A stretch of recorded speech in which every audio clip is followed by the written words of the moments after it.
Why does Islam become politicized?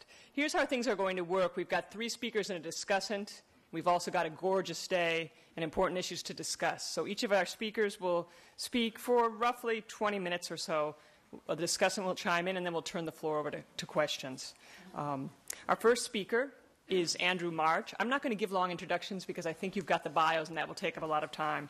He's assistant professor of political science at Yale University. He will be speaking on how should we evaluate different types of Islamic politicization. So, ladies and gentlemen, Professor March.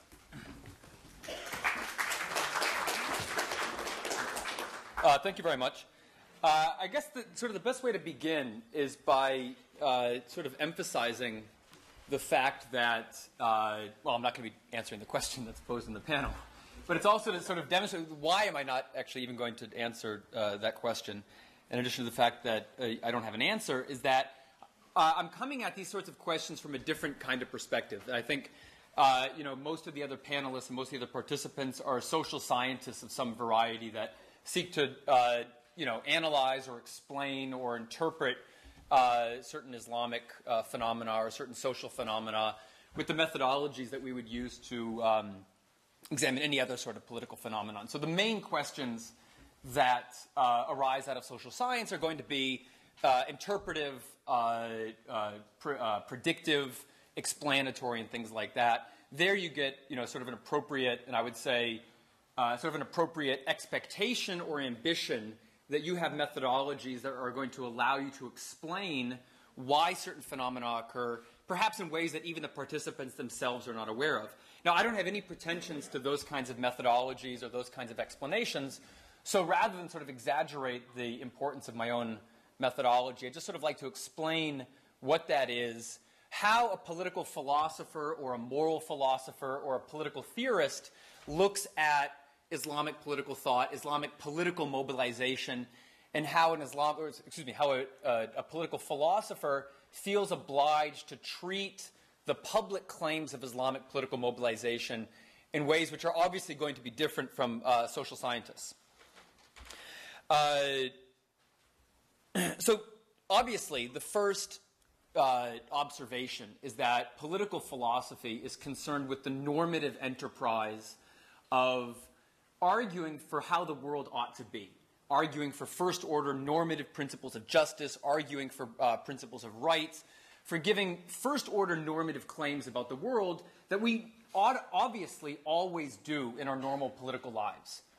As citizens, as normal consumers of the media, consumers of the news, none of us feels obligated to take a neutral, value-free perspective on the things that happen in the world. In fact, that would be kind of a bizarre, perverse way to conduct your life as a citizen, as a moral agent, and as a human being, to say that I don't feel right to be able to judge from a moral perspective the war in Iraq or this or that action or this or that proposition. So to some extent, what I'd sort of like to suggest, and I hope this makes it more accessible, is that the perspective of political theory or political philosophy really claims just to be a more systematic and consistent way of doing what we always do as citizens or as thinking people in our normal lives. We all have moral or emotional reactions to things. We all encounter people in the world, whether they're from people that look like us and otherwise think like us, or people that for whatever reason we regard as part of a different moral community. Perhaps they come from a different country, or perhaps they come from the same country but claim to believe something that we don't believe. So I think, first of all, the idea that we encounter claims, political claims that occur in the world, abortion should be legal, abortion should be illegal, gay marriage should be legal, gay marriage should be illegal, the idea that we encounter these things as propositions and that we have an obligation to sort of figure out what the right answer is something that's very intuitive and something that we all do. And sort of I guess my introduction is to sort of say that I see what I'm doing as kind of a cooperative venture, sort of thinking through the way in which we should all approach the kinds of things that we see proposed from within Islamic political thought or Islamic political discourses, particularly, perhaps exclusively, that's a point of discussion, but particularly when they emerge from within some kind of shared community. So whether they're propositions about the way we should organize our own society, what's a fair way to treat people, what's a fair way to treat Muslims, whether Islam has special claims that other traditions don't have, so on and so forth. So at first I'd sort of demystify what I'm doing and just simply to say it's the same thing that we always do. It just has some sort of claim to getting paid for it.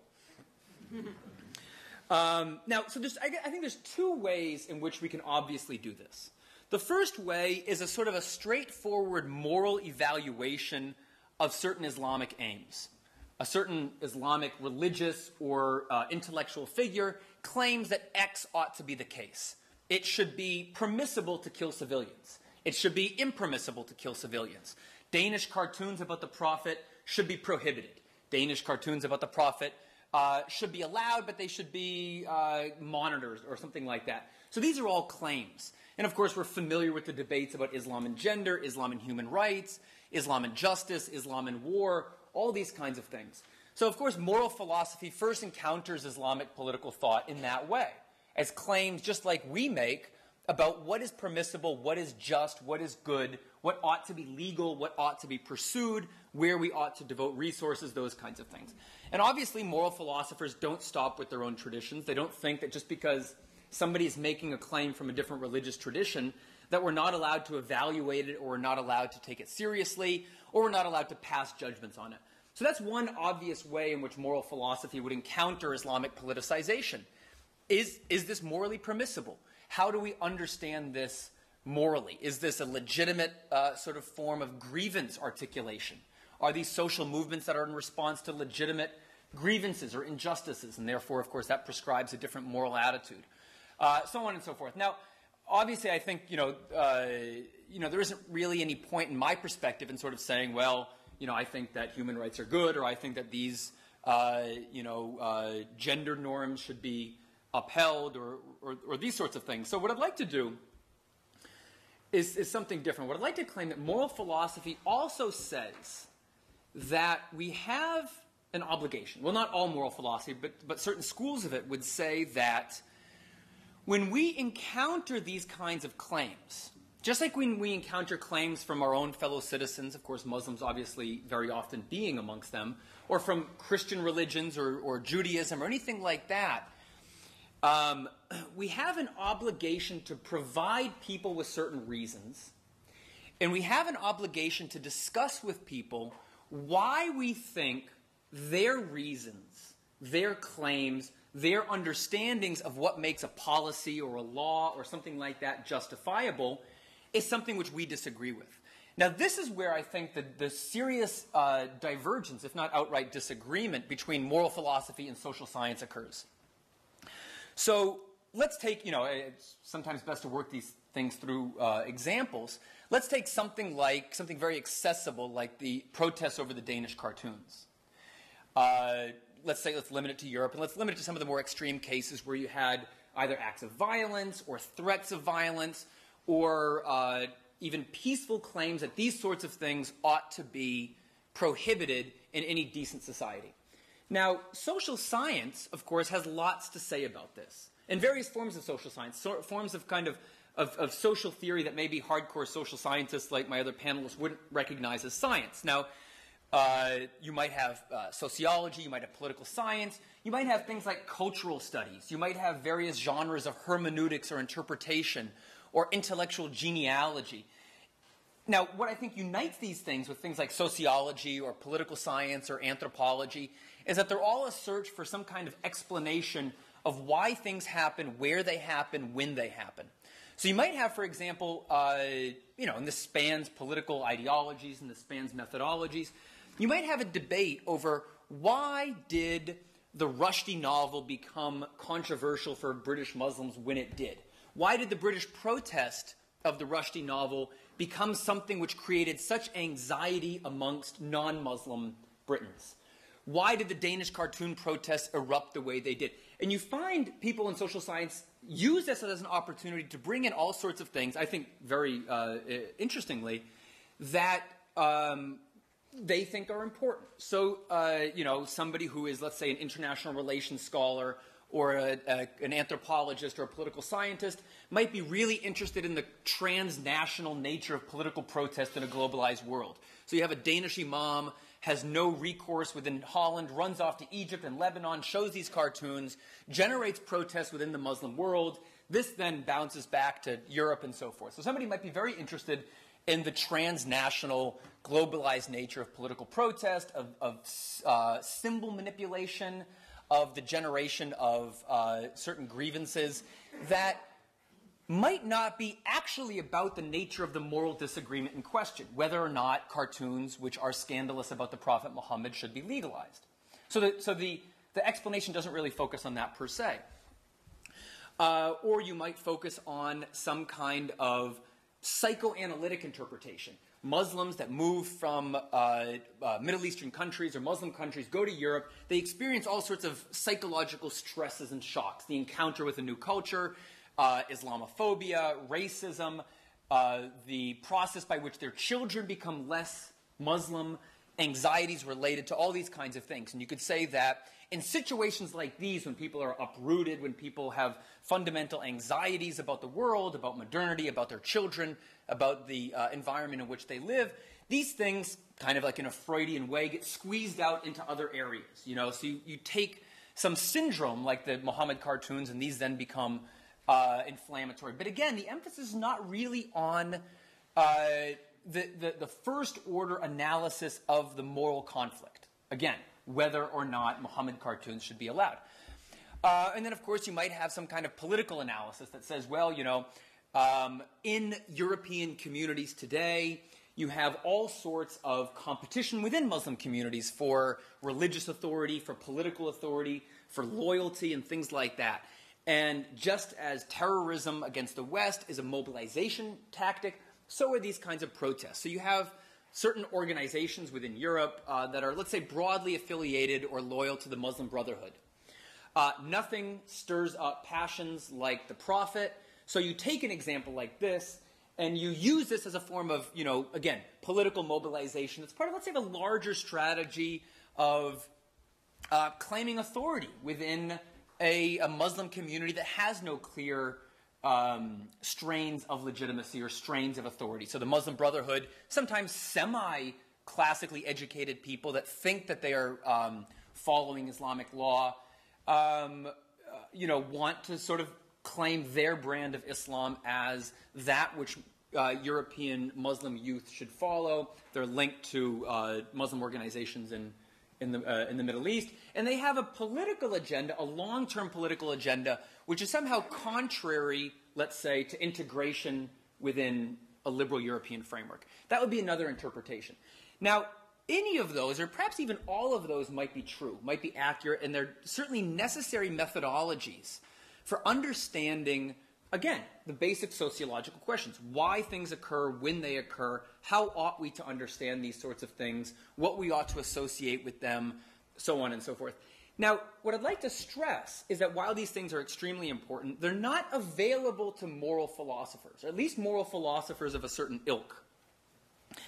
What I would like to suggest is that a certain kind of political philosophy or political theory makes a few basic claims.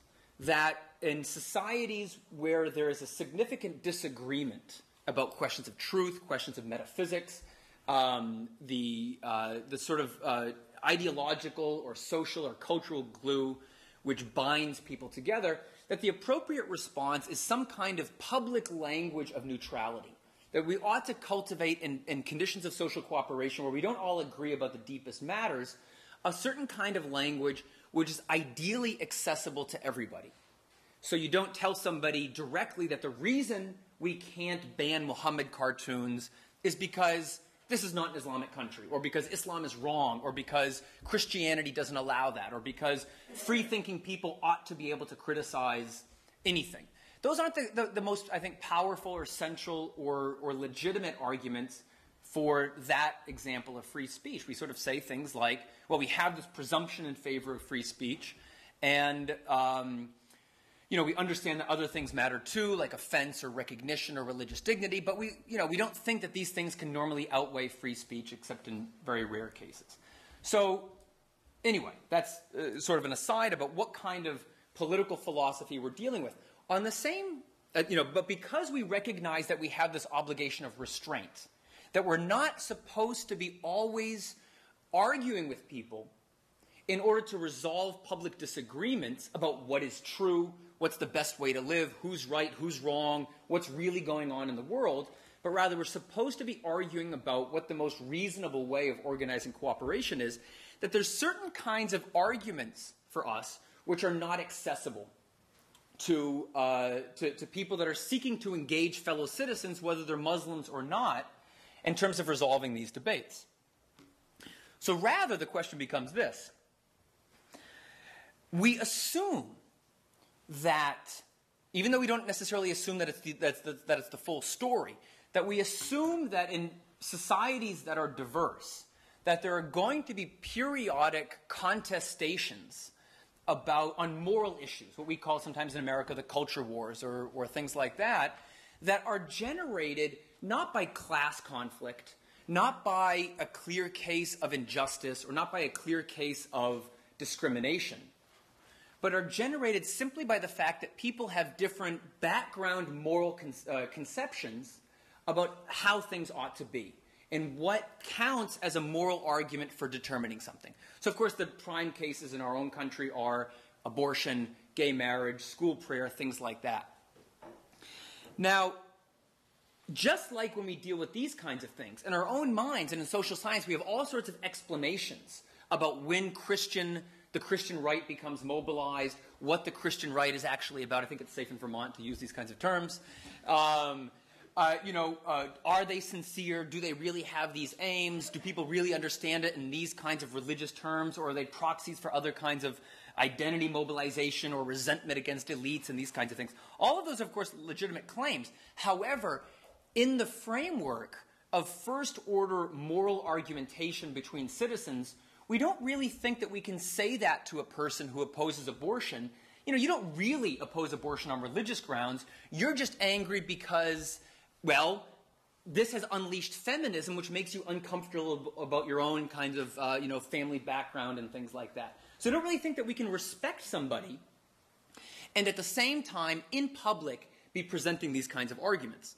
So when, in the case of Islam or in the case of any kind of religious political mobilization, the assumption from the framework of moral philosophy is that what's going on is some kind of more or less coherent, more or less comprehensive, more or less sincere, and more or less elaborate way of thinking about the world, thinking about social cooperation, and thinking about what ought to be permissible in one social context or another. So there, if you make this assumption, even if you only make it as kind of, as a heuristic assumption for the purposes of studying a phenomenon, you become interested in a different range of questions. You're not interested in the same kinds of social scientific questions. You're interested in questions like the following. First of all, where do these traditions come from? Where does the argument that a cartoon which portrays Islam or the Prophet in a certain way is not only scandalous, not only offensive, but is a crime, ought to be forbidden, and sometimes appropriate to deal with through violence?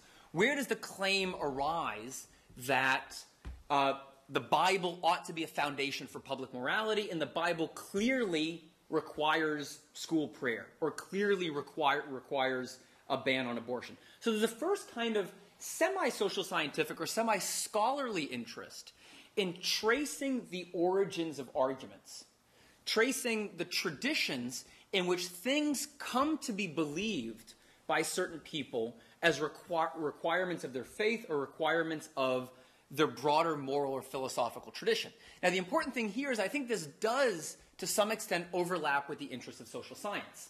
So if a social scientist, for example, is unimpressed by the religious claims of Islamic mobilization, they may say, you know what, other things are really going on. We see religious claims being made here, religious claims being made here. It's always the same symbols, always the same frameworks, and that doesn't really explain anything.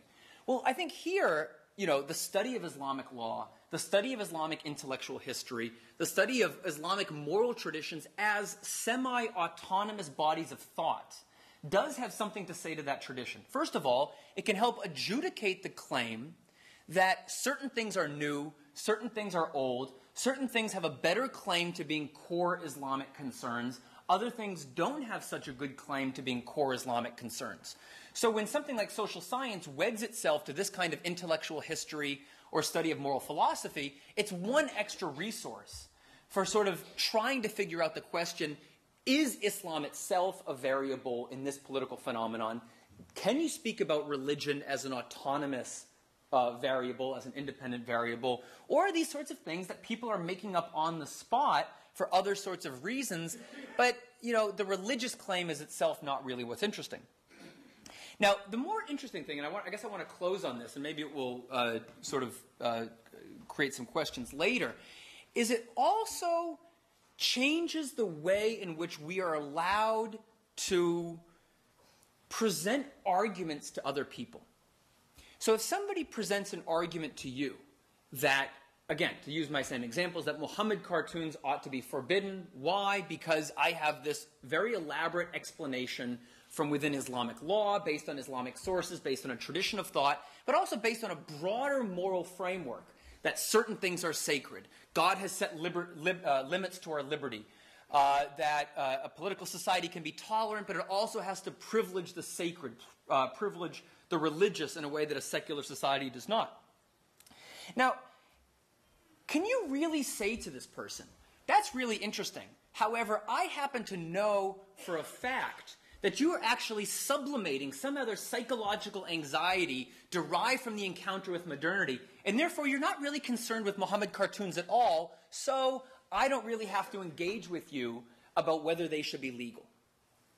I think clearly that argument would be regarded as deeply offensive to somebody like that. Not just offensive because it doesn't take Islam seriously, but it doesn't take your fellow citizens seriously as a moral person.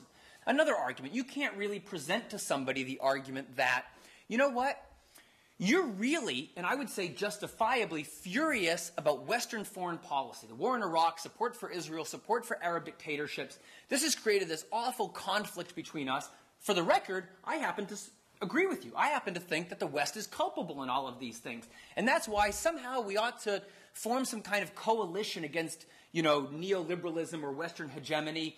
But you know what? I get it, that you really don't care about Muhammad cartoons. You really care about a broader mobilization against Westoxification or something like that. Don't be so sure that that person is going to want to view you as a willing coalition partner. Another example, you can't exactly tell somebody that, you know what, yeah, maybe you are upset about Muhammad cartoons, but that's part of a broader Islamic political agenda to, let's say, create space for some kind of Islamic family law in Europe. So I know that your ultimate aims are undemocratic or unreasonable. Therefore, I don't have to take seriously any of your aims or claims, including this one about Muhammad cartoons. That's obviously not a presentable argument. So what moral philosophy then, or what this particular approach to political theory would say, is that you have two options. One, you either bring to bear all of the kinds of direct moral arguments that you yourself find convincing. Why do you think abortion ought to be legal and school prayer not in schools? Why do you think that it's bad, maybe it's offensive, or maybe you didn't particularly like the Muhammad cartoons, but you're not convinced that the mere fact of somebody being offended trumps the right to free speech. So you bring to bear all of our normal public arguments. And of course, there's another approach available to people willing to engage in it, and that is to engage in a first-order basis with this person on the derivation of Islamic claims. So perhaps you happen to know something about Islamic law, and you might think that this person is rightly upset, but hasn't exactly drawn all the same conclusions about the resources available to them for political mobilization. So somebody says, any insult of the Prophet warrants the death penalty against the person that does it. Well, that's a claim in Islamic law, and you can find that in Islamic law very manifestly. You can find a lot of other things in Islamic law, that there are available to Muslims all sorts of other means of commanding the right and forbidding the wrong. There are different ways of understanding when political power is necessary. So you could present to, a fellow citizen or some kind of interlocutor arguments which are from within their political tradition, their legal tradition or something like that, but it requires taking that tradition very seriously as an autonomous body of, or a semi-autonomous body of kind of first-order moral thought, rather than some other phenomenon of other deeper sociological things going on the ground. All right, thank you.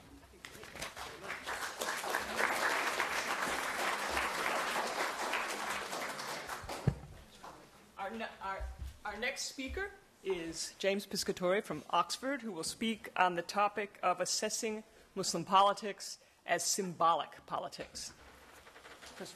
Thanks very much. I'll be very brief. You've heard more or less what I had to say last night. I have tried to look at the question as posed by Quinn, and like Andrew, have found it extremely difficult to answer. It's deceptively simple. It's an extremely hard question. Why, indeed, has Islam become politicized? I'm afraid many of you, some of you, will realize that I'm just kind of rehashing old positions here. I mean, I'm sandwiched between two very young, exciting scholars. I have nothing new to say. This is all old stuff, which I'm afraid I'm recycling. But for the sake of argument, let me try to take you through what I think. It seems to me there are sort of, roughly speaking, three ways of trying to answer this question. Why has Islam become politicized? And, you realize that this could be generalized to why has any religion become politicized. The first sort of line of attack, the first sort of answer would be, there's something about Islam. Second line would be, it really has to be due to material conditions. And the third is, there's got to be something else. Now, you will see that the third is probably where I want to end up. But let me just take you quickly through the first two. So the first one, what is it about Islam that helps us to understand why it has become politicized? Well, here actually we have a couple of views which are out there as conventional wisdom, as sort of a received understanding, and we have to deal with them. The first is that the one that is very common and one to which all of us in a way have been reacting throughout the workshop, and that is that Islam is inherently violent, inherently jihadist or whatever. We know this line of thought. This is very commonly portrayed. It takes particular, various, diverse forms. It could be something like Shiism is inherently revolutionary, or any of these sort of thoughts which say there's something about the nature of Islam, the nature of Shiism or Sunnism or whatever, that tells us why it would be a political and a particular kind of politics. Well, we all know that that line of thought has been discredited, principally by Edward Said and others. And, in simple terms, this is essentialism. This is the making of extracting from a very complex reality something which you say is the core, the essence of it, and making it hard and fast. And we know that that's really not a very helpful way to approach it. May I say that if there is a kind of Western Orientalist essentialism, there is also, to my mind, an Islamic essentialism, which also is present.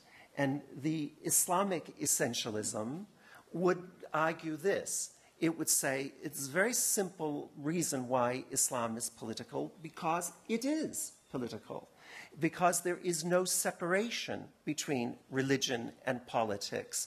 The kinds of divisions that we think about don't exist because of the unity of all of existence. The unity of God permeates all of life, and so the social, the economic, the political, etc., are all part of the same thing. There's a nice pithy little Arabic phrase which exemplifies this. It's called din wa dawla, religion and state, or din wa dunya, religion in the world, basically saying it's all one and the same.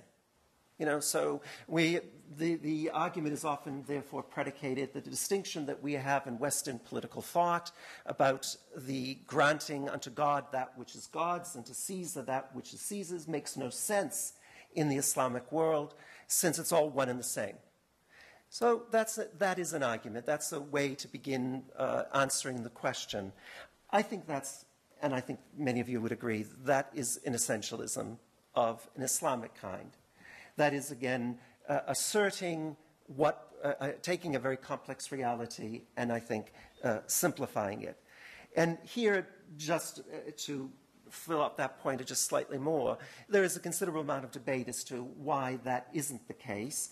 And one can argue this historically endlessly.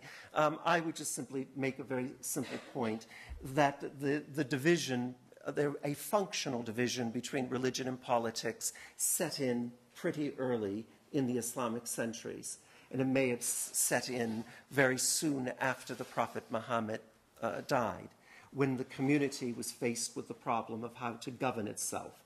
Now, you are aware of the institution of the caliphate, and you can say that that is inherently a religious as well as inherently a political institution, but over time the caliphate became more of a political institution than a religious one.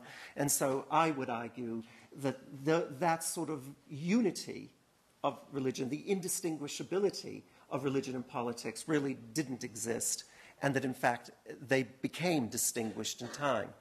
So the first answer, there's something about Islam doesn't seem satisfying to me. Not only does it not seem satisfying, I think it's dangerous, because it leads us down paths which, in a sense, almost become self-evident and unquestioning. This is the problem of essentialism in itself.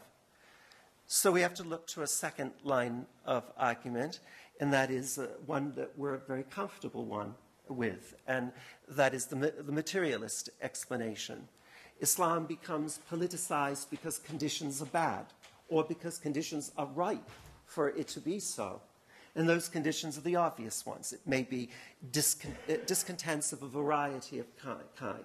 It could be economic problems, political immobility. It could be the role of the overweening role of the state, authoritarianism. Any of these factors are very clearly there. And we all, in a way, in all of our work, point to these as present. And I certainly would not want to argue that they are entirely absent. But it does reduce it all to the kinds of problems that Andrew was pointing to as, in a sense, problematic about a simple social science analysis. So we have to sort of move to something else. At least in my mind, we're now moving into what else could there be that helps to explain why Islam becomes politicized. And here we get into the realm that we were touching on last night. It's an undefinable realm. It is one which is, by definition, imprecise and unclear. But does it mean that it doesn't exist? I don't think so. I think it is as real as other factors that we can find to be more tangible. And here, I suppose, what I'm trying to suggest is that at a certain point, perhaps in the modern period, a consciousness that politics constitutes an autonomous sphere of existence, that there is something called the political, and that the political is the way to resolve our problems, that consciousness develops somewhere in the modern period. And that may have been present in other cases, but it is certainly the case that it's been heightened in our period. And it's been heightened because of material factors, because of social factors, because of the discontents, because of the immobilities, but more positively, because of education. Because we now have access, we have a literacy which involves a scriptural literacy.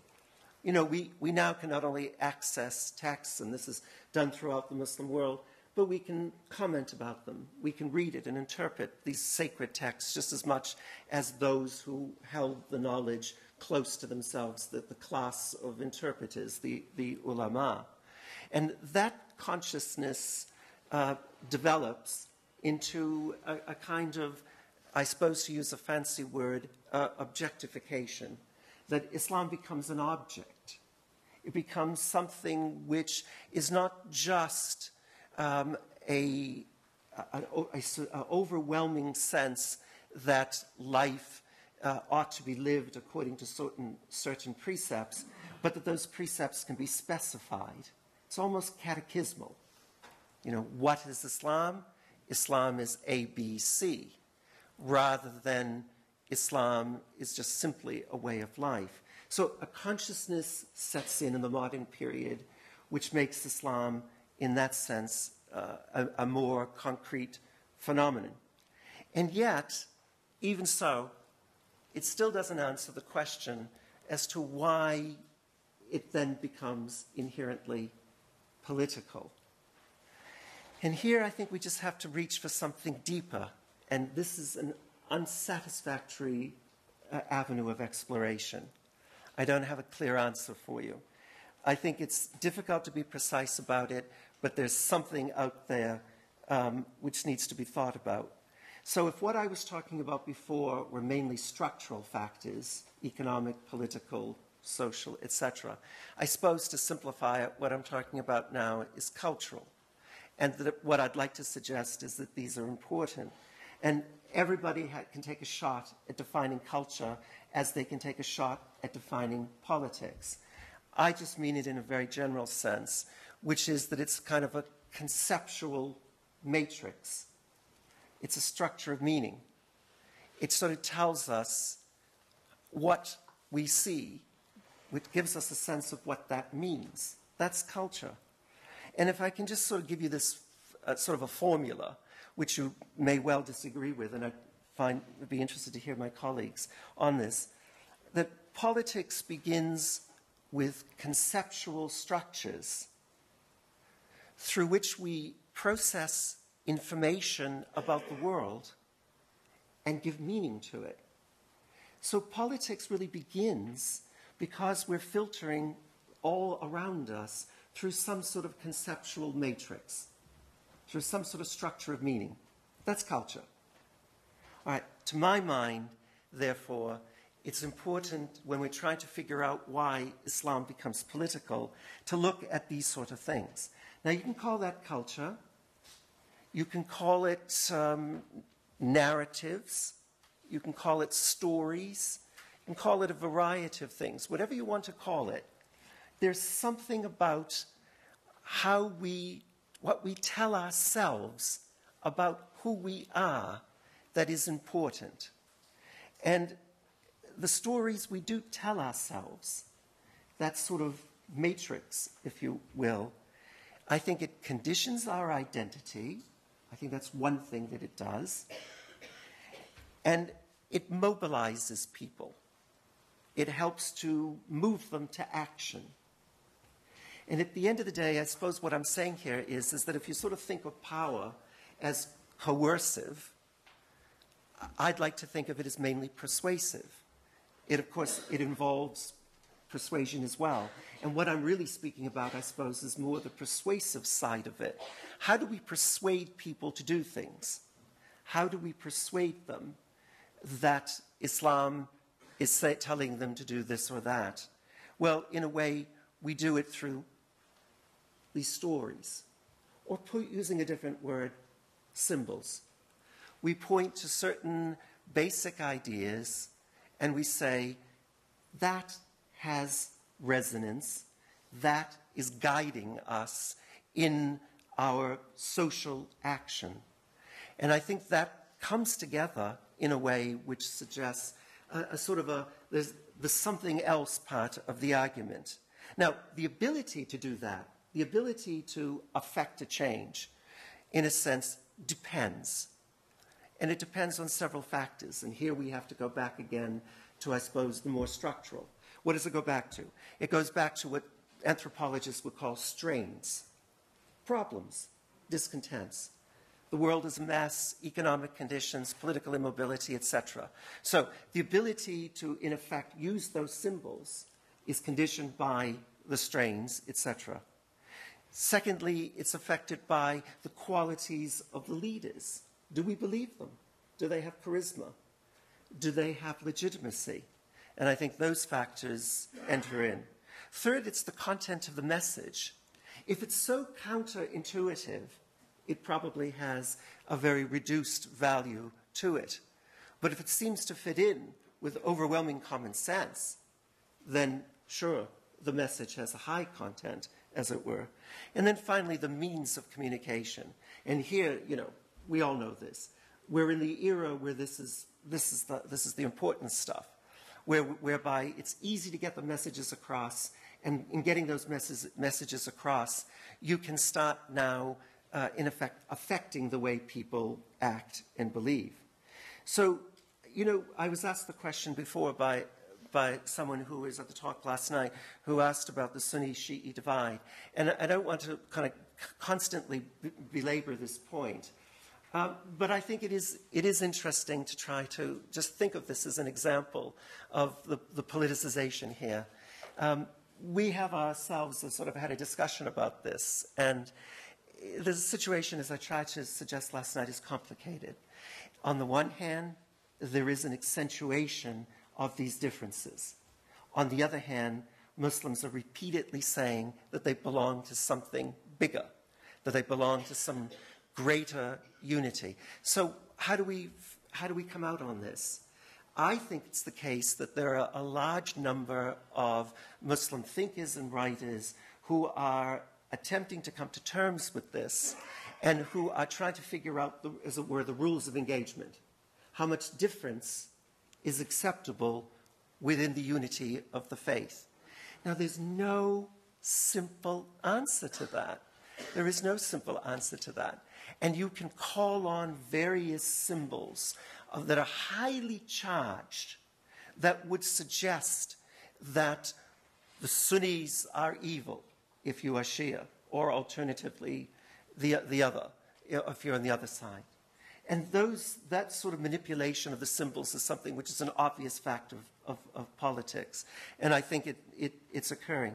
But the fact that there are large numbers, or a significant number to my mind, of people who are attempting to argue for what are the rules of engagement, argue for the permissibility of difference within unity, will have an effect on the politics of the situation. I said last night, much too simply, and you all remembered it, politics will trump religion. You all remembered my soundbite. And it's the danger of doing soundbites. I meant it, but let me slightly undo it now. I meant it in the sense that, to my mind, and you know, I'm sure my colleagues disagree here, why is the Sunni-Shi'i thing not going to spiral out of control? Because the power of the state is going to pull it back. Now, that is a too simple explanation, but I believe it's true. But I think much more is going on. Much, much more is going on. You know, David will tell you that on the street in Basra, you could find highly charged depictions of each other, which are not nice, which are really, really awful representations of the other. And so we have a really kind of a reality of real divisiveness here, and real tension and real difficulty. And yet, on the other hand, I can point to whether it's Tariq Ramadan or whether it's any other people who really say, what is this Sunni-Shi'i problem? There is no problem. It's a problem of being a Muslim in the world. That's what matters, not whether we're Sunni or we're Shi'i. Which one counts? Which one counts? Which one is going to govern the politics of the situation? I don't know. But I'd hold out the possibility that the idea of a sort of permissible difference within the unity, the sense that it need not spiral out of control, is maybe as important as the kind of beliefs on the street. But both of those speak to that intangible realm of that deeper something else, those symbols and the meaning that we attach to them, those structures of meaning. They're changing all the time, and they're changing because of the street and because of the Tariq Ramadans, because of the intellectuals. Both are working. And where it's going to come out, I don't know.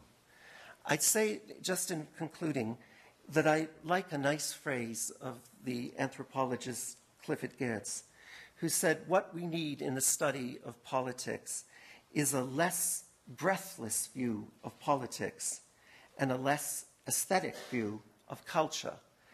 And I think that's a nice summation of what I've been trying to say, that in a way, We need to put politics detach it from the crises of the moment and think about something deeper, and to think about culture as not just the theatrical, but also these deeper layers of meaning.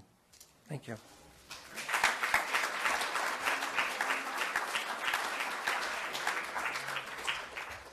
Thank you very much. Our next speaker is David Patel. David is Assistant Professor of Government at Cornell University, and his talk is intriguingly entitled Ayatollahs on the Pareto Frontier, Islam, Identity, and Electoral Coordination in Iraq. So, David Patel.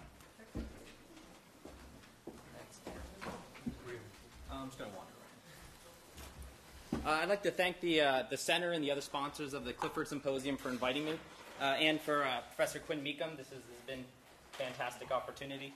And especially I'd like to thank all of you for sacrificing a beautiful Friday afternoon to hear us talk. It's great that I'm following Professor Piscatori, because I think a lot of the ideas that I'm going to be talking about build nicely off of what he talked about. Let's see if this is working.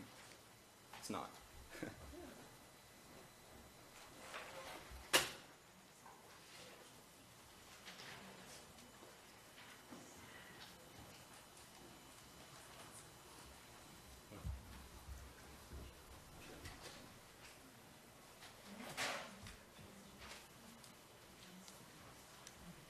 It's okay. Was it working before? Yeah, it's okay. It's mine. What I want to do is I want to start with a couple puzzles about post-invasion Iraq. The first is, why has a cohesive national Shiite political identity emerged in Iraq, while Sunni Arabs remain fractured and leaderless? We can all name, everyone in the room could probably name a couple of Shiite leaders in Iraq. But if I asked you to name who are the prominent Sunni Arabs, I imagine the vast majority of you wouldn't be able to do that. Why? Why did Grand Ayatollah Sistani and Muqtada Sadr surprisingly emerge as the most important leaders for the Shiite Arab population? Before the invasion, if you asked who would be the important leaders, especially among the Shiite Arabs, people would talk about secular groups. They would talk about tribal groups. They would talk about the Communist Party, who have a rich history. Why did these two clerics, instead of the very well-established social institutions and the well-established Islamist parties who had existed for decades, why weren't they as important mobilizing people? In general, why was Sistani and other political actors in Iraq unable or unwilling to stop the ethnic cleansing that started in 2006? You can argue it started early, but really picked up steam in early February 2006 and continues today. And in general, the most important question, I'd argue, for understanding post-invasion Iraqi politics: why did sectarian identity, religious identity, become so important for Iraqi politics? How people talk about themselves, how they talk about the other. When all these other identities, your local identity, what city you're from, your tribal identity, your class identity, historically these have been important in Iraqi politics. Why were they all brushed under the rug of sectarianism and religious identity after the invasion? Now, normally when people talk about Iraq, they blame the Americans. Or if they don't blame the Americans, they blame the Iranians, or the Salafis, or Wahhabis, or whoever you want to call it. Or they have a pop-top theory of Iraq. The idea of somehow removing Saddam released these primordial cleavages that have been bubbling up for centuries, or at least since the 70s or 80s. Or they look at individual groups and say that certain groups had money and muscle, or some people were very charismatic and that's why they were followed. Or they say it's something about religious culture in Iraq, or tribal culture, Arab culture, or piety in the country that explains why religious leaders emerged.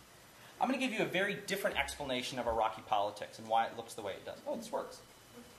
After the invasion, Iraqis needed to collectively act with other Iraqis. And basically I'm talking about Iraqi Arabs here. I'm not going to deal with the Kurdish regions too much. They had to cooperate with each other in ways they never had to before. When the state collapsed, trash collection ceases, security ceases, sewages start to build up. How did Iraqi Arabs cooperate with one another to solve these very local neighborhood issues they never had to before? And nationally, they had to work with other Iraqis to solve national level issues, such as electoral strategies, constitutional issues. They never had to do these things with each other before. I argue that Iraqis had to form shared expectations in order to solve these. Shared expectations about how other Iraqis would view these new and previously unforeseen situations.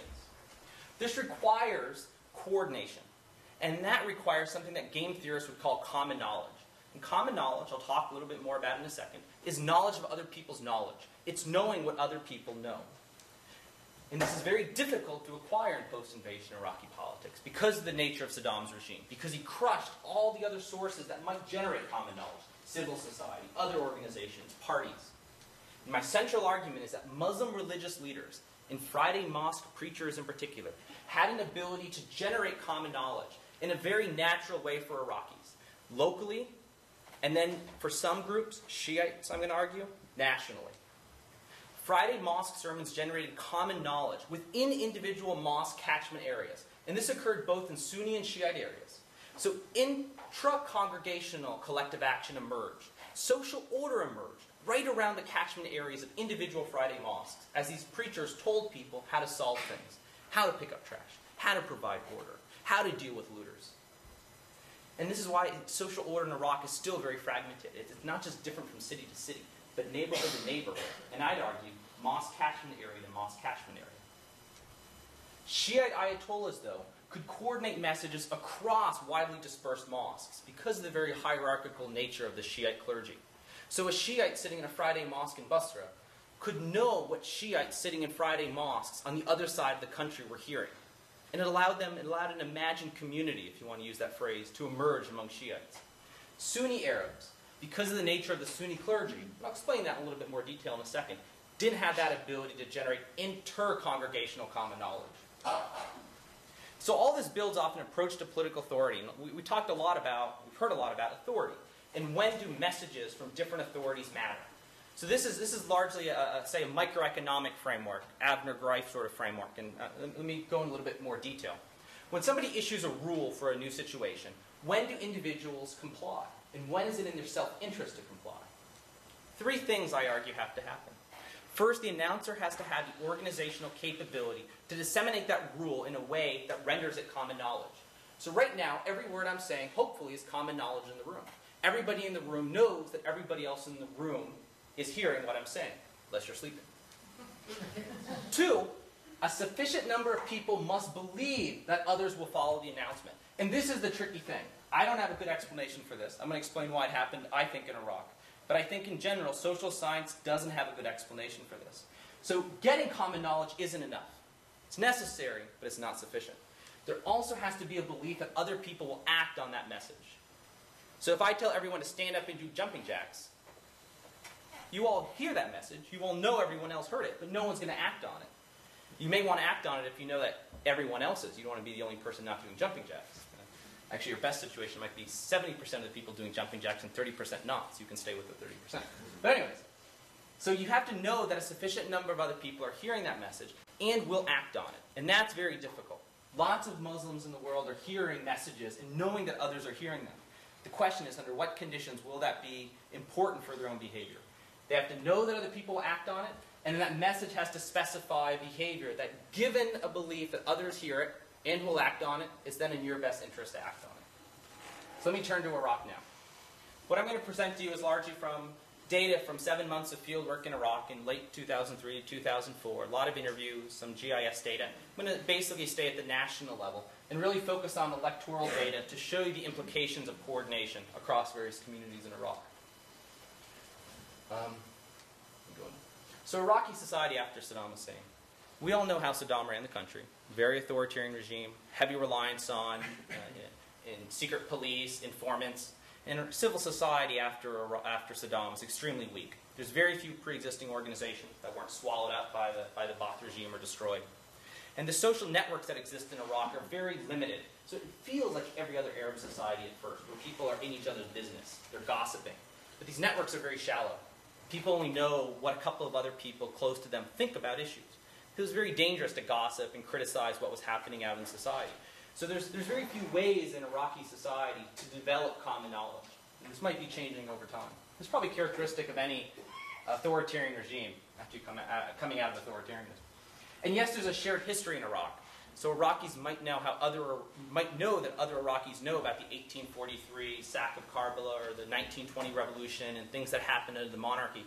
But because of how the Ba'ath regime incorporated history for its own political purposes, Iraqis don't necessarily know how other Iraqis interpret their own history. So in post-invasion Iraq, Friday sermons were probably the most important way for Iraqis to know what other Iraqis know. And all Muslims, at least adult, male, sane Muslims, are supposed to go and listen to a Friday sermon. And I'm sure most of you did today. And the structure of the Friday sermon, the ritual of the Friday sermon, facilitates the generation of common knowledge. The way people line up, the norms of how to remain silent. Facilitate a single individual, a preacher at the front, or sitting right over there, to disseminate a message in a way that everyone in the audience knows that everyone else in the audience heard that message. And in Iraq, this was extremely powerful because control over these Friday sermons, both locally and then nationally, I think is the key for understanding compliance. The ability of authorities to persuade, in the language of the previous speaker. So in post-invasion Iraqi politics, as the Americans move in, as the coalition moves in, as public order disappears, Friday preachers took it upon themselves, their own initiative, to climb the pulpit in the local mosque and start talking about local issues. The first thing was usually trash collection. There's lots of ways they could pick up trash, but they told people how to do it. They said, we got 10 problems in our neighborhood. Here's how we're going to prioritize them. Here's how we're going to deal with them. We're going to put our trash there in the local corner, and then we're going to burn it. After Iraqis saw other Iraqis condition their behavior on the message, the next Friday, the preacher started talking about looters. Don't treat looters well. If you see somebody with stolen goods, ignore them, or condemn them, or come and tell us in the mosque that they're stealing. And these preachers oftentimes were guys without a lot of book knowledge. They were the first on the scene after state collapse. They were better informed than the NGOs and the other institutions which were trying to mobilize people. And these weekly Friday gatherings, which were pre-existing the norms of coming to the sermon, were a very effective venue for generating this common knowledge. I should say, these Friday sermons were not held in Shia mosques before the war. Shias, we can Q&A, but Shias disagree on the legitimacy of holding Friday sermons in the absence of a just imam. And in Iraq, they were briefly brought back in some mosques in the late 90s. But after February 99, there were no Friday sermons in Shia mosques. So right after the war, the war's not over, right after the invasion, these sermons started again. And they were always held in Sunni mosques, but they were basically propaganda. So after the war, Iraqis' best guess of what other Iraqis will do and think about new situations comes from the local mosque preacher. And these solutions naturally reflect the solution preferences of the disseminators of that common knowledge, the preachers. And they phrase everything in the substantive norm of being a good Muslim. If you put your trash there, you're a good Muslim. If you coordinate with your neighborhoods in weekly turns to dig out the ditches in front of your house, you're a good Muslim. And this explains why being a good Muslim varies so much, not just between countries, but even within communities, between mosques, because the preachers are explaining what it means to be a good Muslim in different ways. The sermons immediately after the war are very uncoordinated. This isn't coming from Sistani or anybody else. These are individual preachers in both Sunni and Shiite mosques generating local order through this ability to disseminate information. And notice what I'm saying is it's not the power of Islam. It's the power of Islam to disseminate messages in ways that render those messages common knowledge. So what I've done is I've explained Friday sermons, linked them to common knowledge and where they come from. Now I want to do is look across the ability of different organizations to disseminate messages across mosque sermons. And my key argument is that Sunnis and Shias differ on this ability. So Sunni clerics after the war were highly fractured. Like most Arab countries, there was a Ministry of Religious Endowments that controlled preachers, licensed them, gave them sermons. That was abolished after the war, and it was replaced with a very weak diwan. And it had no real ability to coordinate preachers across sermons. And the guy who was in charge of it, Adnan Delaney, had a tremendous headache trying to get Sunni preachers to do what he wanted them to do. And remember his name, because he's going to come back later. There was an organization called the Association of Muslim Scholars, and there still is. And it's probably the most influential Sunni Arab political organization in Iraq. And it's the one organization which does have a limited ability to coordinate messages across mosques. They have a lot of money, they're disseminating this to preachers, and they've tried to coordinate them. And that's why Hadith al-Dhari basically is probably the most influential Sunni Arab political leader in the entire country. So Sunni Arab clerics are now independent. There's no hierarchy. There's no real status. They're all status equals. And Sunnis only know what messages are being delivered in their mosque catchment area. They have no idea what's being said next door. So almost no coordination across these mosques. And a couple times the association, for example, has tried to coordinate Sunnis. So, for example, they once issued a message telling people telling Sunni Arabs to participate in the Iraqi army and to sign up for the police. And more often than not, you had people in that own organization holding press conferences to condemn the messages that their organization were trying to get all of them to coordinate around. Shiite clergy is very different. Shiite clergy is very hierarchical, very structured. If you want to be a Shia clergy member, you go to one of these shrine cities, you go through very set stages of study, and then you're licensed by an existing marja, an existing ayatollah, a very senior cleric. And then they place you in a mosque. Usually they place you in a mosque in an area, and you're part of their network. You send money up through the network, and then they send information down through the network. And there's multiple networks. There isn't just one. So it's like the Catholic clergy, but with multiple popes. It just happens to be that the largest such network in Iraq is controlled by Ayatollah Ali Sistani. And what that means is if you're sitting in a Sistani mosque, these are southern mosques, but you get the message, in Kufa, listening to a sermon about, say, the latest attack against a mosque, or about a proposal in the interim constitution, you know that every Shiite sitting in a Friday sermon in that same cleric's network is hearing that same message. So you know what people hundreds of miles away, who you're never going to meet, you're never going to see, you suddenly know what they're thinking, what they're hearing about a new issue. And this led to the emergence of an imagined community of Shias, and an ability for Shias to know what Shiites living far away are hearing. Muqtada Sadr, I'm not going to talk too much more about him, but I'm happy to talk about him in the Q&A. I've done a lot of work on his organization. Early on, he basically inherited a large fraction of his father's clerical network, Grand Ayatollah Muhammad Sadiq Sadr, who was assassinated in February '99. So early on, he has a very similar network as Sistani. And he still doesn't have a political party. He's nominally continuing the marjia, the apparatus of his father's ayatollahship, with the same sort of structure, hierarchical structure, big cleric at the top, wakils or agents throughout the country. So some examples of how Sistani used this Friday sermon and the ability to generate common knowledge across catchment areas, across mosques, to thwart plans was the November 15th agreement. It was an agreement between the Coalition Provisional Authority and the governing council on the transition plan. He shot it down. Before Iraqis had ever even heard what this caucus plan to select an assembly to write a permanent constitution would look like, he had told people to oppose it and to demand elections. It was quite effective. Things in the transitional administrative law, for example. Article 61C provided a veto over a permanent constitution for any 3 provinces. And when this initially happened, I was in Iraq, and Shias had all sorts of opinions about it. Well, maybe this is a good thing. This is a protection of minority rights. Our rights weren't protected under Saddam. Maybe they'll be protected with this. We should do this for other people. But then Sistani's mosque clearly came out and condemned it and said that this is a tyranny of the minority. We should oppose it. And they did. 2 more examples, which I'll talk about again in a second, are how Shiites responded to insurgent attacks, which were meant to provoke retaliation. And finally, I'm going to spend some time talking about electoral coordination in January and December 2005.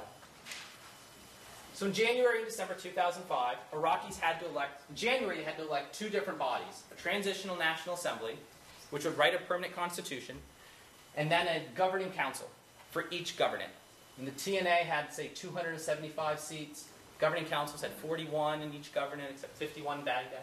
And they faced a bewildering array of parties and names that they'd never heard of before, and no clue what people were standing on what list.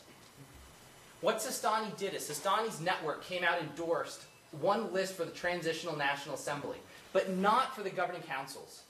So Shiites knew, through Sistani's mosque, how other Shiites would vote in the TNA elections, but not for the governing council elections. In the TNA elections, what he did is he endorsed the United Iraqi Alliance, officially or at least implicitly. So my theory predicts that you should see tremendous coordination of Shiite voters in the Transitional National Assembly election, but no reason to expect coordination among Shiites in the governing council elections. And you should see more coordination in Shiite areas for the TNA than you do in the Kurdish areas or Sunni Arab areas. And no reason to expect any difference between Shiite areas and other areas in the governing council elections. So what I did is I calculated something called the effective number of parties, which is It's a concentration index, and basically the smaller the number, the more concentrated, the more coordinated the vote was, the less split the vote was across different parties. So what does it look like? Well, in the southern provinces, which are predominantly Shiite, you see extreme coordination for the transitional National Assembly elections. But in all of these provinces, they voted overwhelmingly for the United Iraqi Alliance, which won about 157 seats, I think, out of 275. I could be wrong about the 157, but roughly. But you notice, those same Shiite voters, tremendous vote fragmentation in the governing council elections. They voted for secular parties. They voted for tribal parties. They voted for all sorts of groups at the governing council level, but not at the national level, because they knew how the Shiites would vote here, but they didn't know how the Shiites would vote there. And you notice that there's a tremendous difference between the ability to coordinate in those two elections. And there's no, in Baghdad, which is mixed, is a little bit better. But again, the Sunni Arabs, and don't put too much stock in these numbers, turnout was extremely low. It matches the predictions of the theory. By the way, you see this tremendous vote fragmentation in the governing council? They decided not, the Shiite parties decided not to hold new governing council elections in December 2005. And they still don't have new governing councils. The reason is because the Shiites, it was exposed how divided they were at the government level and how they were fighting each other. And a lot of the Democratic candidates for president are saying the solution is to revitalize the governing councils. We need to devolve power. We can't deal with the big federalism issues. Let's make it de facto by creating these governing councils. It's not going to work because look what happened last time. The parties aren't willing to go along with it because they saw, and it was everyone saw in January, how fractured they really were. So did Sistani endorse the United Iraqi Alliance? Well, from the perspective of a Shiite voter, yeah, it looked like he did. I'm going to skip over the electoral changes for December 2005, but let's just say this is the poster that explained to them the voting rules. And it's pretty complex, how seats would be allocated. So what Shiite voters did is they did exactly what they did last time. They conditioned their behavior on mosque messages. And the United Iraqi Alliance, again, in Shiite areas captured a tremendous number of votes. And all of those numbers, those really low numbers, show you that the United Iraqi Alliance did even better in terms of getting all the Shiite votes than they did earlier. And the Sunnis, and this high turnout in these Sunni areas in the December elections, Al-Anbar, we're talking 90% of registered voters come out. And registered voters is a pretty high percentage of the population. There was much more fragmentation, but they still turned out in large numbers, but couldn't decide on who to elect. I'll come back to that in a second. So the Sunni Arabs in December elections, there's real Sunni Arab parliamentarians now. And these guys are there, these guys are the ones who the United Iraqi Alliance is supposed to be negotiating with over these benchmarks, over these constitutional issues.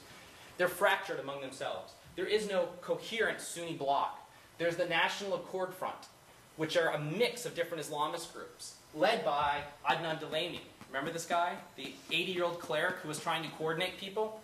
He was an obscure professor. And I like obscure professors becoming important politically, but he comes out, gets all these Islamists to coordinate at least on the list, and he does better than any other group, despite not having any sort of real form of political organization. Other groups, like neo-Ba'athist groups, like Saleh Mutlaq's Iraqi Front for National Accord, other groups, heavily split, fractured votes for the Sunni Arabs.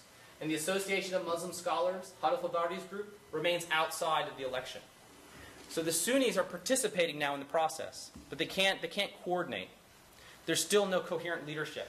You want to negotiate with the Sunni Arabs on political issues, on constitutional issues, it's still not clear who you go to assemble a coalition that speaks for all of them. Sunni clerics, again, can't consistently disseminate similar messages in different mosques. When they give these papers out to preachers to read, very few of them actually do. And collective action among Sunni Arabs remains local. And the constitutional writing process on elections. And it also explains variation in the insurgency. Why the insurgency looks so different from area to area. And why it's probably been so hard for the U.S. military to defeat. Because it does vary so much by catchment area to catchment area. And I have another project where I have GIS data on location of attacks. And I'm mapping out the location of attacks and type of attacks by catchment area. And we'll see what that turns out. Now, there were lots of other elites in Iraq. lots of tribes, lots of other political parties. The problem in Iraq wasn't a void. It wasn't a vacuum. There was no absence or lack of voices. Everybody wants to rule the country. Lots of people were trying to mobilize Iraqis, trying to get them to do what they want them to do. But they were unsuccessful. The existing parties, including Islamist ones, secular parties like Ahmed Chalabi's Iraqi National Congress, Iyad Alawi's group, Communist Party, intellectuals, local leaders, and even the Coalition Provisional Authority, because they didn't have an ability to render messages common knowledge. They could get their message out, but they couldn't get it out in a way that Iraqis knew that other Iraqis knew it. And Alawi, after he became prime minister, probably had that ability, but he never had an ability to get Iraqis to expect other Iraqis to condition their behavior on those messages. And media, newspapers, radio, television, it was flourishing after the invasion. But it was flourishing too much. There were too many stations, too many newspapers, and Iraqis didn't know what other Iraqis were watching or reading. It didn't lead to the same generation of common knowledge. And instead, what you saw are previously secular politicians like Ahmed Chalabi becoming Islamists because they knew important clerics that could mobilize people were looking over their shoulder. So finally, for time reasons, I'm not going to go too much into alternative explanations, which is always helpful when you don't have good answers for them. But usually the argument is it had to do with charismatic authority or traditional authority. They say Muqtada is a charismatic guy, and that people follow him because of who he is. But it's a clear, Muqtada's influence is clear a violation of Shiite traditional authority. He's a very young cleric. He's my age. He's an assistant professor, if even that. And he shouldn't be able to motivate people. Again, what I've talked about mostly today is an organizational capability to disseminate rules, messages, in ways that render them common knowledge. Friday mosque preachers had that ability. Because it started locally, dealing with first-order issues, trash collection, security, Iraqis began to expect other Iraqis to condition their behavior on that message. And that's where these expectations came from. I'm not talking about legitimacy or anything like that. It was just a basic expectations that people began to expect other people to look to the local mosque. And that went up and up and up. Every week it got more and more. And then Sistani benefited from that. So the counterfactual argument is if Sistani if order hadn't broken down, if all the looting hadn't occurred, or if the US had been able to restart trash collection and things like this, Sistani would still be an obscure cleric in Najaf. This also gives you a model for explaining the limits of Sistani's influence. He can only influence people on things where these messages become self-enforcing, that once you believe a sufficient number of other people will act on those messages, you'll follow it. And this brings us finally to the insurgency. Now, I just want to conclude with this because there's a lot of talk about the insurgency. The Sunni Arab insurgency is very complex. But the Bush administration likes to talk about al-Qaeda in Iraq. But if you look at their policies, they have a more nuanced understanding of it. And they see it as broken up into 3 different groups. And I think they're probably right. They're Salafi jihadists who want to destabilize Iraq to kill Americans. Initially, they were mostly foreigners. Now they're almost all Iraqis. I should say almost all. Mostly Iraqis. And they're probably responsible for most of the really egregious attacks.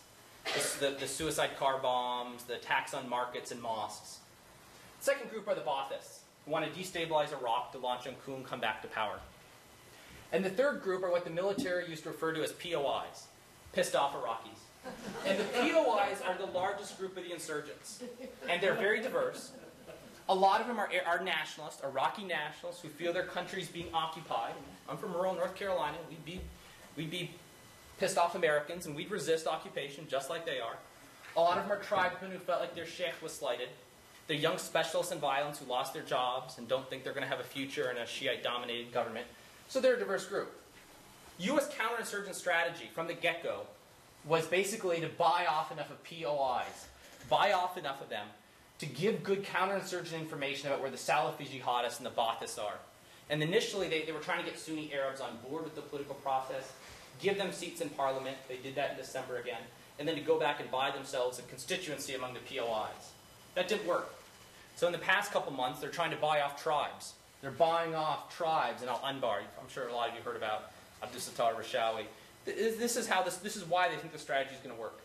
To buy off the POIs, get better information about where these guys are operating, and then we'll be able to defeat the insurgency. That was working, I think, largely until February 2006. And what happened is the Salafi jihadists launched a lot of very egregious attacks, trying to provoke retaliation from Shiites on Sunni Arabs. They were trying to radicalize their own community. And they attacked schools, mosques, funeral processions. They attacked different groups, different tribes. Anything they could attack to provoke retaliation, they did. And they failed until February 06. Because after every attack, Sistani said, they're trying to provoke retaliation. Don't fall into their trap. We have Zarqawi's letter. He says this is what he's trying to do.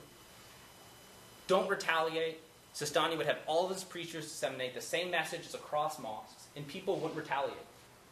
That broke down after the bombing of Samarra in February 2006. This is one of the mashads where two of the holy imams are buried, where the 12th, the Mahdi, the Messiah, went into occultation. After that attack, Sistani's mosques delivered the same message. Don't retaliate. And some groups did not listen. Some groups retaliated, went after Sunnis. And Iraqis saw other Iraqis not listening to Sistani. So Sistani's quote-unquote authority or legitimacy was decreased after that. It was decreased because of those three requirements. Iraqis had less confidence that other Iraqis would believe that other Iraqis would condition their behavior on messages from him. And that's why Sistani has been fairly quiet since February 2006. So the implications of the argument are that in Iraq you have people holding microphones, literally microphones in mosques, and Iraqis are dancing to their messages. But those messages reflect the preferences of those clerics. And the influence of religious authorities isn't just due to the message of Islam, which is mostly what we've been talking about for the past 2 days. It's largely, I argue, due to the ability of Islam to deliver messages, and to deliver messages in ways that render them common knowledge. And we think about the authority behind symbols. We should start thinking about how they generate these sorts of information, in what community, and when will people who want to cooperate come to expect other people to coordinate, to act on those messages. And finally, it's a positive message. The rise of sectarianism isn't a result of Iraqis' inherent preferences. It doesn't mean it's a sectarian society that can never change. As new ways to generate information develop, we may see a pretty quick change in the nature of Iraqi politics. And I have no solution on how to get us there. Finally, there's lots of other sources of common identity and common knowledge in Iraq, and in the Muslim world. And if you want to understand when being a member of the Ummah matters, this is the beginning of a framework to think about how information is disseminated, and then when people expect that information to be consequential for other people's behavior, hence making it important for you to also act the same way. Thank you very much. So the floor is now open for questions on anything you've heard. We've covered a wide range of topics, so please feel free. And we're just going to ask that you use a microphone when you ask the question, just so everybody in the audience can hear you. So please, the floor is open for questions.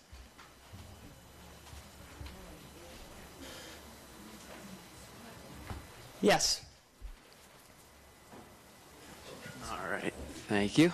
Hi. This question kind of goes in particular to the professor from Oxford.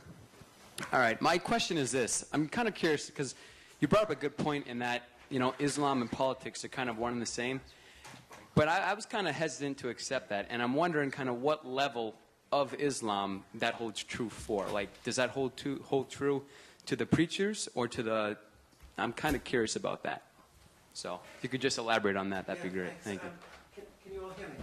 I don't think it's true. I think that's what people say it is, that it's one and the same. But I think one can certainly say that Islam has political dimensions. But to say that it's one and the same and it's indistinguishable, I don't think is true.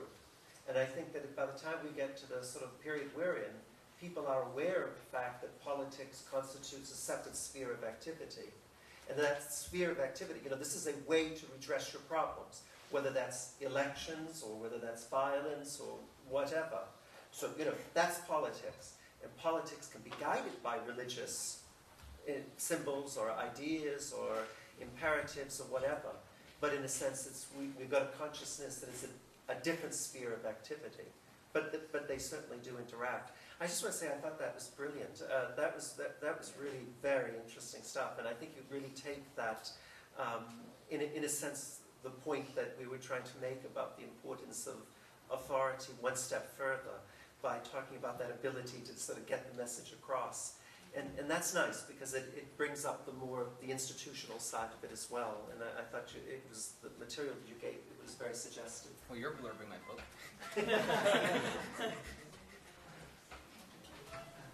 Other questions? Don't be shy. Yes, good. Hasi.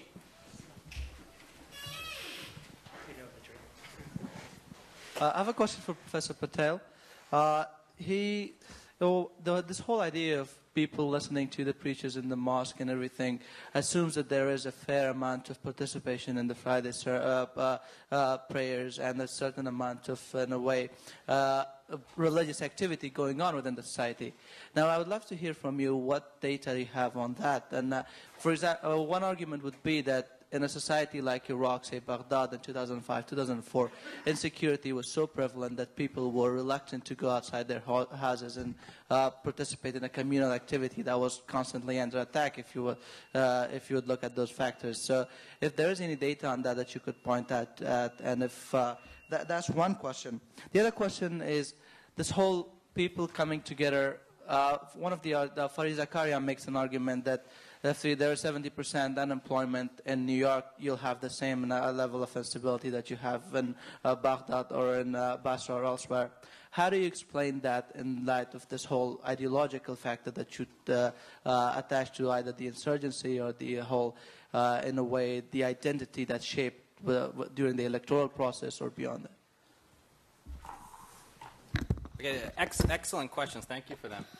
So Friday turnout at Friday sermons was extremely high immediately after the invasion. All the evidence points to that. And there were some surveys by the State Department and by other parts of the U.S. government which show that turnout was remarkably high. The turnout they had in these data, and I haven't seen raw data, but I've seen slides of it. They're talking 40 to 45% turnout. And they're using men and women. So if it's 40 to 45% turnout and you know that women aren't going, that means the turnout among adult men is extremely high. And in the communities I went to, almost everybody went, even the people who were fairly less religious. But that's right. Iraq differs in that respect, and specifically immediately after the invasion than most countries, where turnout, I think, tends to be much lower. And the observable implication is as turnout goes down, the degree to which that affects people's expectation that a sufficient number of other people will condition their behavior on the mosque messages should undermine the ability of these mosques to coordinate people. So there were a lot of targets on mosques. Mosques were attacked. And as those mosques are attacked, people stopped going. And I think then cooperation broke down in a lot of areas. It also, in Iraq, also people tend to go to whatever mosque is closest to their house. That's what makes it very different than churches, for example. So I live in rural North Carolina, and people drive all the way across the town to go to a preacher that they like. So it might have an ability, those churches might have an ability to coordinate people, but people who don't live in a geographically isolated area. So yes, I think as people stop going to the mosque, this will break down, and then you'll have more competition to be legitimate authorities or propagators of Islamic ideas. I'm sorry, I didn't understand the second part of your question about unemployment. The second question was, in a way, what we read was, what I understood from your presentation was that the main whole, the way the identity, the Iraqis say, either the Shia identity shaped during the electoral process or even during the insurgency or beyond that, had a way of an ideological touch to it that was from the sermons, coming out of the sermons. Yeah. Whereas there are arguments that what Iraqis, you could expect them to act with an economic mentality towards these things as well. If you could explain that sort of. Absolutely. So I went to Iraq soon after the invasion and lived with an Iraqi family in the south. And what was remarkable is that no one talked about Sunni Shia divides. In fact, it was considered rude to talk about it. You wouldn't. And if you had to ask somebody, you would say, is so and so Abu Umar or Abu Ali? That would, or you would just say, do they pray like this or like this? And that would be kind of a code way of asking. But it was still very rude. And your local identity, the fact that you were Basrawi, hands down, was the most important thing. And people were proud to be Basrawi. Over time, that started to fall apart. And what was remarkable is I started going to Shia mosques, and I could anticipate how Shias who I had never met would react to new situations and to new political initiatives from the center. And my Sunni friends didn't have that ability. They would come to me and ask me, how's everybody deciding on this? Or there's this monolithic opinion coming. It must be from Iran. And I saw that divide emerge. So early on, yes, the fact that people were all unemployed and these class identities, especially the people who say weren't members of the Ba'ath regime, there was probably a nascent identity among them. But that broke down over time as people increasingly looked at their local mosque to solve things. And this schism between Sunnis and Shias, in my argument, this emerged endogenously. No one wanted it. No one caused it. It was just a natural outcome of people looking to their mosque to solve issues. Other questions? Yes. I have a question about with Ayatollah Sistani. Is there a lot? How much influence would you attribute to Iran on his point of view and that type of thing? And then the second question is: after February 2006, if his influence is declining, who would step in, or who do you think would be, or anything like that? Or are there certain clerics competing with him, or anything like that? Excellent questions. I think the Iranian influence on him is slim to none. He was born in Iran, but his training was in Iraq. His training was with very traditional Najafi scholars. And his ideology is pretty, it's almost as far away as you can get for a traditional Shia cleric from the Iranian style of government. That said, I think to him the biggest threat is secularism. And he wants a protected role for Islam in Iraq. But he doesn't have strong connections to Iran. His son-in-law is there. He's very close to his son-in-law, who's based in Iran. The website, Sistani's website, which you should all go look at. It's really interesting. You can see what these guys actually do. You can see the questions and answers that people send their Ayatollah. And it's mostly about fish and sex. It's really interesting to go read. Can I eat fish? You know, it's very mundane, day-to-day things. Can I listen to dance? Can I shake someone's hand? These are the questions that devout Muslims turn to their religious authorities for. These grand things about democracy, they don't show up in the Q&A very often on his website. So check it out. It's interesting stuff. On hierarchy and who will replace him, so there's no even though it's hierarchical, there's no mechanism for determining who the next senior cleric's going to be.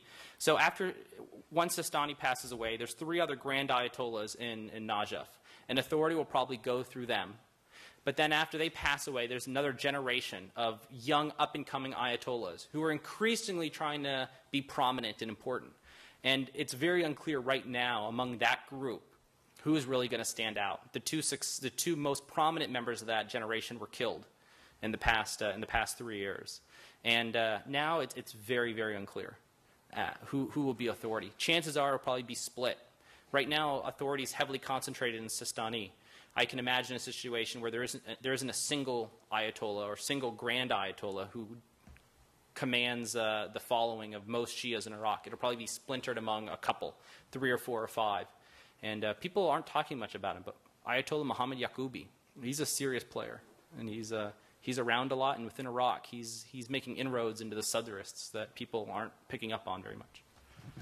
We have time for, I think, one more question. So please, the gentleman here to the left. So, if Sistani's kind of monopoly on communication and authority did start to break down, do you think that are you hopeful about sort of other ways of thinking about politics sort of coming in and filling that gap? Because you had suggested, that his coming to this kind of power was something that, quote, nobody wanted. Am I hopeful that other authorities will step in? The Shiites are less unified, that politics might get less sectarian. Well, I think that the Shiites clearly are less unified today than they were in February 2006. The Fadila Party, Muhammad Ayatollah Yaqoubi, who I just mentioned, they broke away from the coalition, from the United Iraqi Alliance. The Sadrists have just left, and there's Iyad Alawi's trying to pull off other Shiite groups from the United Iraqi Alliance. So there's a real possibility that the United Iraqi Alliance could collapse in the parliament. And maybe Alawi could organize some sort of group to support him. Unlikely. Probably that government will collapse. No authority figure will be able to step in and coordinate people the same way Sistani was. And I think in the end there will be some sort of coup and Alawi will be the head honcho. I know there are still further questions. I encourage you to come on up and ask them informally. But we'll close today's session and just let you know that tomorrow at the merciful hour of 10:30 a.m., we will continue our discussion. I hope you all can join us. But please join me in thanking our panelists for a rich and informative afternoon.